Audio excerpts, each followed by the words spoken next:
नमस्कार, मैं हूं आपके साथ इश्तियाक अहमद और आप देख रहे हैं आर्य न्यूज। स्वागत है आपका उत्तर प्रदेश के खास बुलेटिन में। और बुलेटिन की शुरुआत करेंगे इस वक्त बड़ी और अहम खबर से, जहां पर यूपी में गांव-गांव दलित संवाद कार्यक्रम करेगी सपा पार्टी।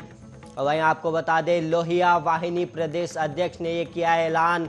और वहीं समाजवादी पार्टी का 2022 चुनाव को लेकर ये दावा, इस वक्त की बड़ी और अहम खबर, जहां पर यूपी चुनाव को लेकर समाजवादी पार्टी ने एक दांव खेला है। और वहीं आपको बता दें, यूपी के कई गांव में दलित संवाद कार्यक्रम करेगी समाजवादी पार्टी, इस वक्त की बड़ी और अहम खबर।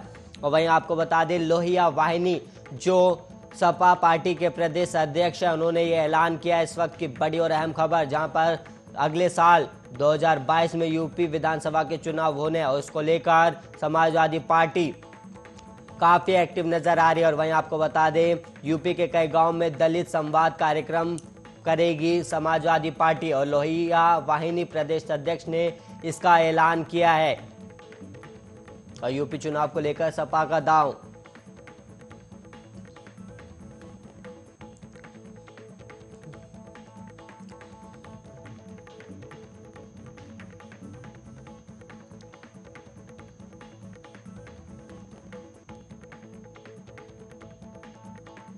और वहीं बहुजन समाज पार्टी से अपनी राजनीतिक यात्रा प्रारंभ करने वाले माजिद अली ने बसपा में राहत रहते हुए जिला पंचायत अध्यक्ष पद पर अपना कार्यकाल पूरा किया और पूर्व ब्लॉक प्रमुख इमरान मलिक सहित कई अन्य महत्वपूर्ण पदाधिकारियों के साथ बसपा छोड़कर चंद्रशेखर आजाद की आजाद समाज पार्टी का दामन थाम लिया है, जिससे सहारनपुर में बसपा को न केवल झटका लगा है बल्कि बैकफुट पर भी आ गई है।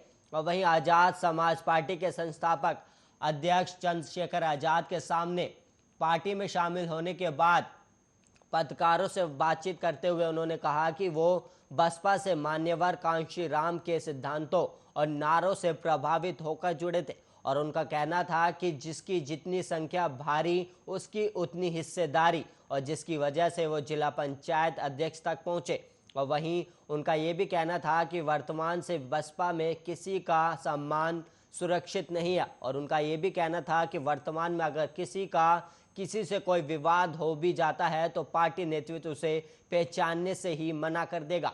और उन्होंने कहा कि बसपा में सबको अपनी अपनी पड़ी हुई है, जबकि चंद्रशेखर आजाद भी मान्यवर कांशी राम के सिद्धांतों और सपनों को ही आगे बढ़ा रहे। और इसके अलावा उनके साथ पार्टी में शामिल हुए अन्य सैकड़ों लोगों सहित पूर्व ब्लॉक प्रमुख इमरान मलिक का कहना था कि चंद्रशेखर आजाद ने प्रत्येक शोषित और वंचित की लड़ाई लड़कर ये साफ कर दिया है कि वो सबके हितों के लिए संघर्ष करते हैं, और इसी वजह से लोग उनसे जुड़ते जा रहे। और हमारा उद्देश्य किसी टिकट के लिए पार्टी से जुड़ना नहीं, बल्कि आजाद समाज पार्टी से जुड़कर समाज की सेवा करेंगे, और जो भी आदेश चंद्रशेखर जी देंगे उसका अनुपालन किया जाएगा।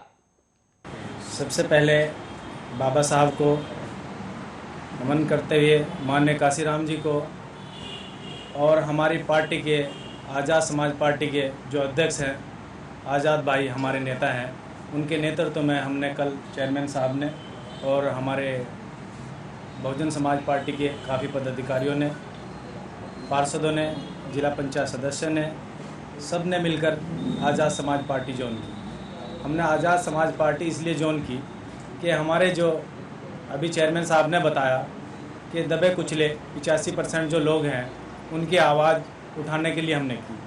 ना ही हमने इसलिए की कि हमें टिकट की कोई हमारी मांग है कि हमें MP MLA का टिकट मिले। हमने सिर्फ संगठन में गांव दर गांव जाके आज़ाद समाज पार्टी को मजबूत करने का काम करना है, और सभी साथियों के साथ मिलकर जितने भी हमारे संगठन के लोग हैं सबके साथ कंधे से कंधा मिलाकर उनके साथ काम करने का काम किया है। और वहीं आज पूरे देश में प्रधानमंत्री नरेंद्र मोदी का 71वां जन्मदिवस मनाया गया। और वहीं इसी सिलसिले में बहराइच में भी आज देश के प्रधानमंत्री नरेंद्र मोदी के 71वें जन्मदिन को बड़े हर्षोल्लास के साथ मनाया गया। और सेवा और समर्पण दिवस के रूप में मनाए गए जन्मदिन पर 71 कार्यकर्ताओं ने रक्तदान किया और जिला अस्पताल पहुंचकर गरीबों और असहाय परिजनों को फल वितरित किया गया। और वहीं किसान मोर्चा ने 71 जवान और किसानों को सम्मानित करने का भी काम किया है। आज देश के यशस्वी प्रधानमंत्री आदरणीय नरेंद्र मोदी जी का जन्म दिवस है। हमारे साथ हमारे युवा मोर्चा के जिलाध्यक्ष ब्रजेश पांडे जी आज 71 युवाओं के 71वें जन्म दिवस पर भारतीय जनता पार्टी युवा मोर्चा की ओर से ब्लड डोनेशन कर रहे हैं। इसके बाद भी दिन भर में अनेकों कार्यक्रम इस अवसर पर आयोजित किए गए। आज देश के यशस्वी प्रधानमंत्री आदरणीय नरेंद्र मोदी जी का जन्म दिवस है। वहीं आज देश में प्रधानमंत्री का जन्म दिवस बड़े उत्साह के साथ मनाया गया और बीजेपी ने 20 दिवसीय सेवा और समर्पण का अभियान की शुरुआत कर दी है, जो करीब 7 अक्टूबर तक चलने वाला है। और वहीं इसी सिलसिले में बहराइच जिले में भी पीएम मोदी का जन्मदिन काफी उत्साह के साथ मनाया गया और इस दौरान बीजेपी कार्यकर्ताओं ने 71 कार्यकर्ताओं ने रक्तदान दिया। और वहीं आपको बता दें, जिला अस्पताल में पहुंचकर बीजेपी के कार्यकर्ताओं ने लोगों को फल वितरित किया और इसके अलावा रक्तदान भी किया गया है। और वहीं आपको बता दें 71 किसानों को सम्मानित भी किया गया है। और वहीं इसी खबर पर ज़्यादा जानकारी देने के लिए हमारे सहयोगी रफीकुल्ला खान हमारे साथ जुड़ गए हैं। रफीक, हमें बताइएगा कि बहराइच जिले में देश के तो हर इलाके में पीएम मोदी के जन्मदिन की उत्साह देखने को मिली और वहीं बहराइच जिले में कैसा माहौल देखा गया? बताना चाहूंगा कि जनपद बहराइच में माननीय प्रधानमंत्री नरेंद्र मोदी के 71वें जन्मदिन के ऊपर जिला अध्यक्ष श्याम करण टेकरीवाल के नेतृत्व में काफी बड़ा जो है उत्साह मनाया गया है। हॉस्पिटल में 71 लोगों ने रक्तदान भी किया है और खास बात तो ये है कि जगह जगह पर लोगों ने केक काटे हैं, मिठाइयां बांटी हैं। रफीक, क्या सिर्फ बीजेपी के कार्यकर्ताओं ने ही पीएम मोदी का जन्मदिन मनाया या फिर बहराइच के लोगों ने भी, या बहराइच के लोगों में भी पीएम मोदी के जन्मदिन को लेकर उत्साह थी?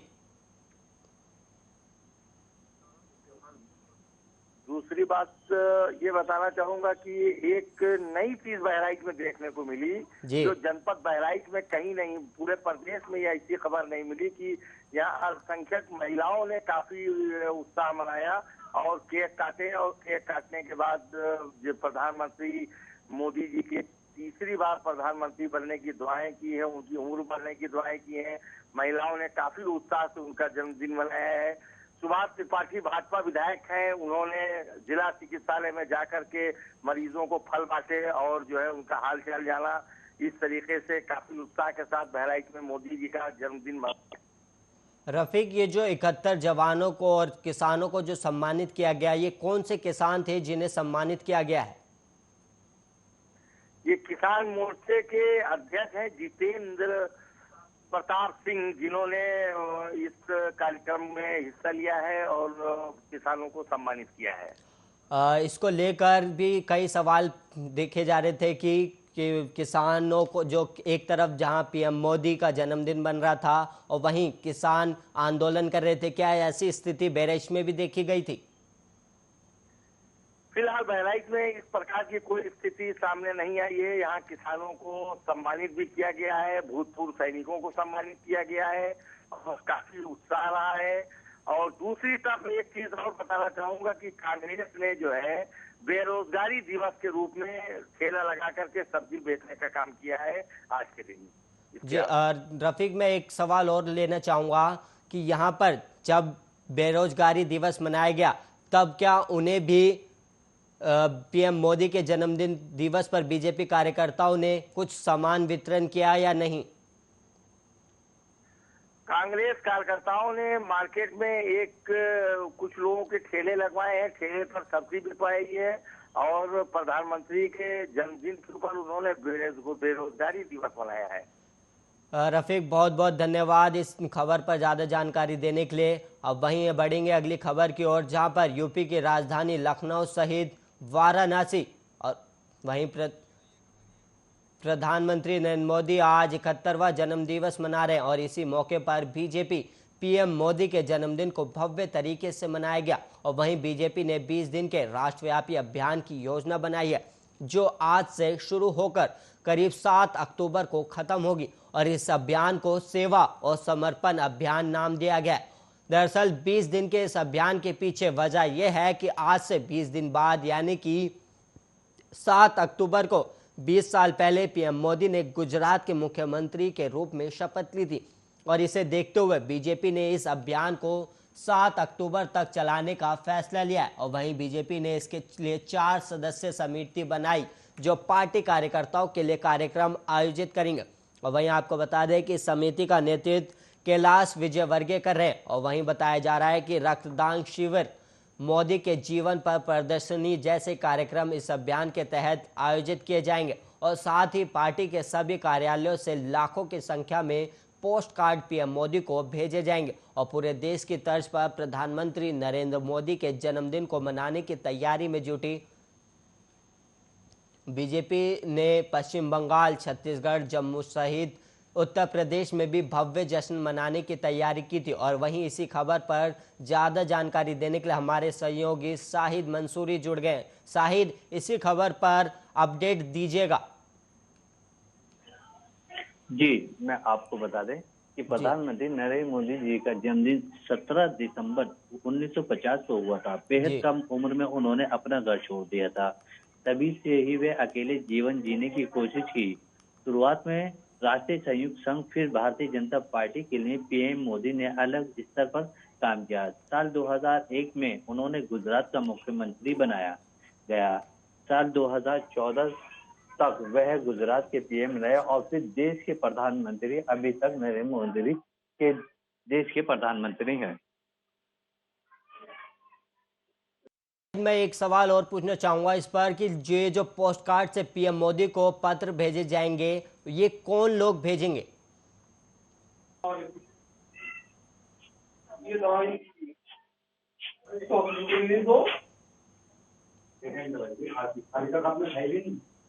शाहिद, आवाज आ रही है आपको? नहीं, जरूरत क्या नहीं पड़ेगी। तुमने पुरानी दी ना, मैंने जाते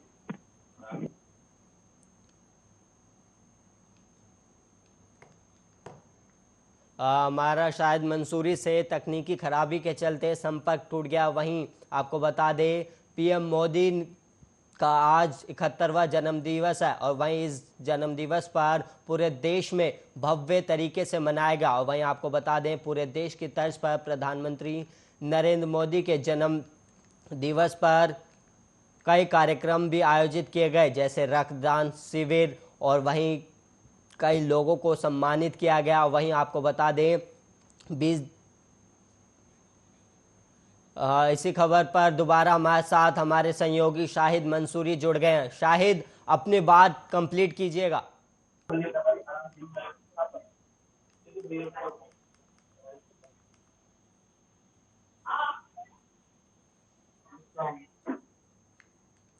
दोबारा से शायद मंसूरी से हमारा संपर्क टूट चुका है। वहीं आपको बता दें लाखों की संख्या में पोस्ट कार्ड भी भेजे जाएंगे। और वहीं आपको बता दें पार्टी के सभी कार्यालयों से लाखों की संख्या में पोस्ट कार्ड भेजे जाएंगे। और वहीं कार्यक्रम की अभियान के तहत आयोजित किए जाएंगे। और वहीं रक्तदान शिविर, मोदी के जीवन पर प्रदर्शनी जैसे कई कार्यक्रम आयोजित किए जाएंगे। और वहीं आपको बता दें ये अभियान के लिए 4 समिति बनाई गई है और वहीं इस समिति का नेतृत्व कैलाश विजयवर्गीय कर रहे हैं। और वहीं आपको बता दें कार्यकर्ताओं के लिए कार्यक्रम भी आयोजित किए गए हैं।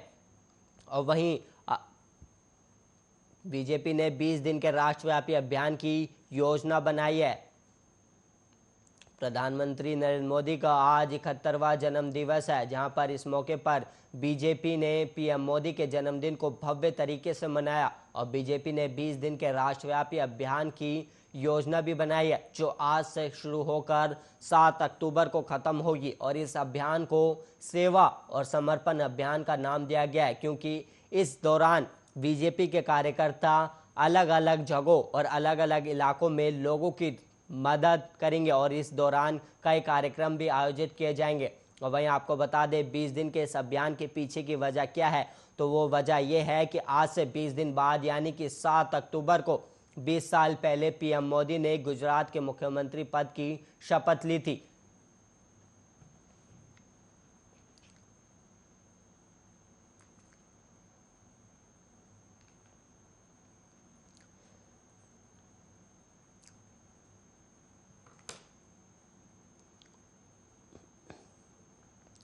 और वहीं यूपी की राजधानी लखनऊ सहित वाराणसी, गोरखपुर, बाराबंकी, गाजियाबाद सहित कई जिलों में गुरुवार सुबह से तेज बारिश रही और वहीं मौसम विभाग ने पहले ही गुरुवार 16 सितंबर को पूर्वी उत्तर प्रदेश में भारी बारिश होने का अलर्ट जारी किया था और राज्य में 17 और 18 सितंबर को कहीं हल्की से सामान्य तो कहीं बौछारें पड़ने के आसार जताए गए हैं। और वहीं बीते 24 घंटे के दौरान राज्य के पूर्वांचल में कई स्थानों पर और पश्चिमी यूपी में कुछ स्थानों पर हल्की से सामान्य बारिश हुई और वहीं पूर्वांचल में कहीं कहीं भारी बारिश भी हुई है। और इस अवधि में राज्य में सबसे अधिक 6 सेंटीमीटर बारिश चित्रकूट के करीब में दर्ज की गई है और वहीं इसके अलावा रायबरेली में 4, सुल्तानपुर के लंबुआ, प्रतापगढ़ के पट्टी कुंडा, प्रयागराज में 3-3 सेंटीमीटर बारिश हुई है और वहीं अमेठी के फुर्सतगंज, प्रयागराज के सौराम, खेड़ी के निगासन, प्रतापगढ़ के लालगंज और रानीगंज, बांदा के बेबुरी, झांसी के चिल्ला घाट और शाहजहांपुर के पुवायूं, बुलंदशहर के सिकंदराबाद, जालौन के कोंच, बदायूं के डाल्टनगंज, प्रयागराज के करछना, अमेठी के मुसाफिर खाना में 2-2 मिलीमीटर बारिश दर्ज की गई और मौसम विभाग ने अगले 2 दिनों के लिए करीब 30 जिलों में जोरदार भारी बारिश का अलर्ट जारी किया और इनमें लखनऊ, गाजियाबाद, बाराबंकी, सुल्तानपुर, मथुरा, सीतापुर, अयोध्या, मुरादाबाद, शामली कई शहर के नाम सामने आए हैं। और वहीं आपको बता दें कि इसको लेकर मौसम विभाग ने अलर्ट जारी किया है।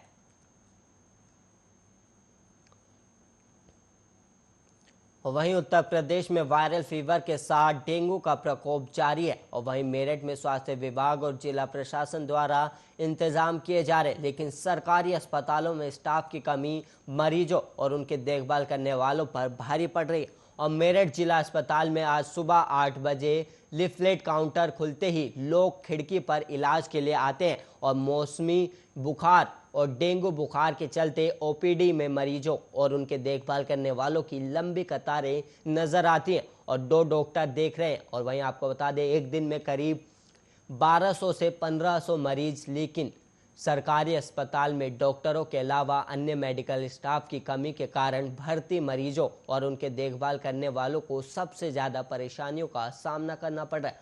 और जिला अस्पताल के मुख्य चिकित्सा अधीक्षक का कहना है कि वर्तमान में ओपीडी में मरीजों की असाधारण संख्या के बावजूद अस्पताल के डॉक्टर और नर्सिंग स्टाफ पूरी लगन से अपनी ड्यूटी कर रहे हैं और शहर के गरीबों के इलाज का मुख्य स्रोत जिला अस्पताल ही है, जहां स्टाफ की कमी है। इसलिए इन तमाम चिंताओं के बावजूद गरीब और ज़रूरतमंद सरकारी अस्पतालों का रुख करने को मजबूर हैं।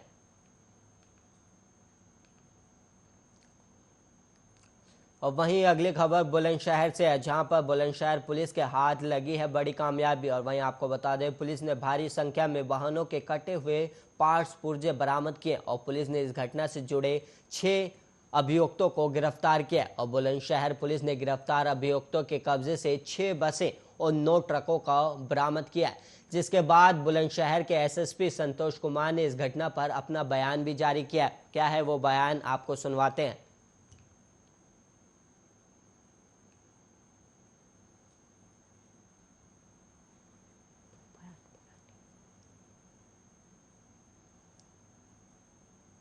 और वहीं बहराइच में विश्वकर्मा जयंती के अवसर पर बहराइच के कलेक्टर सभागार में सांसद अच्छेवाल लाल गौड़ और सदर विधायक अनुपमा जायसवाल द्वारा लाभार्थियों को प्रमाण पत्र और टूल किट वितरण किया गया। और इस अवसर पर विश्वकर्मा श्रम सम्मान योजना अंतर्गत प्रशिक्षित लाभार्थियों को प्रधानमंत्री मुद्रा योजना अंतर्गत ऋण स्वीकृति प्रमाण पत्र का भी वितरण किया गया।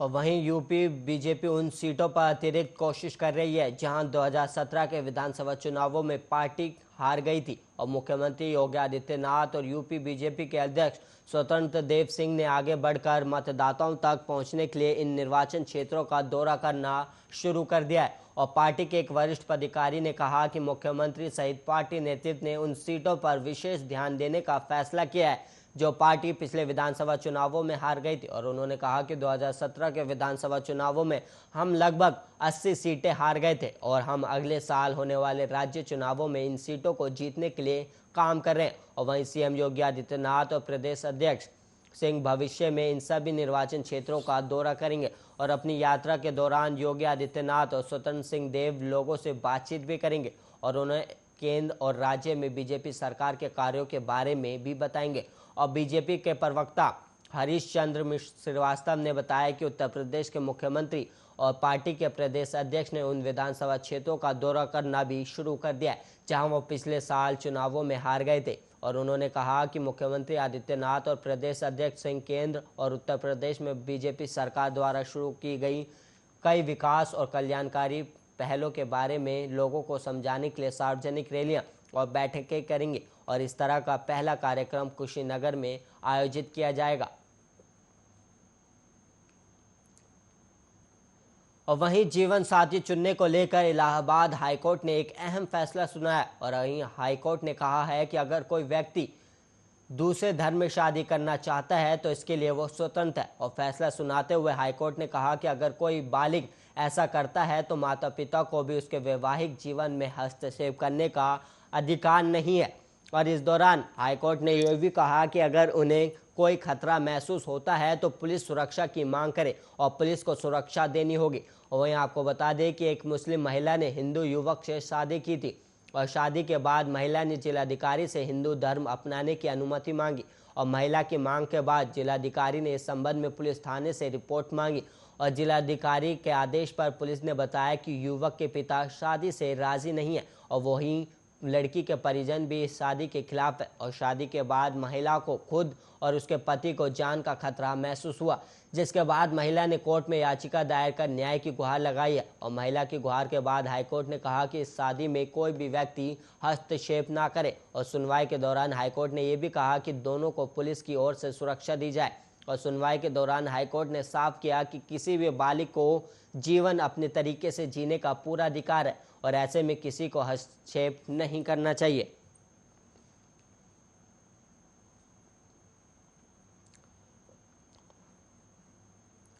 और वहीं उत्तर प्रदेश के बुलेटिन में इतना ही। ऐसे ही देश और दुनिया की तमाम खबरों के लिए आप देखते रहिए आर्या न्यूज़।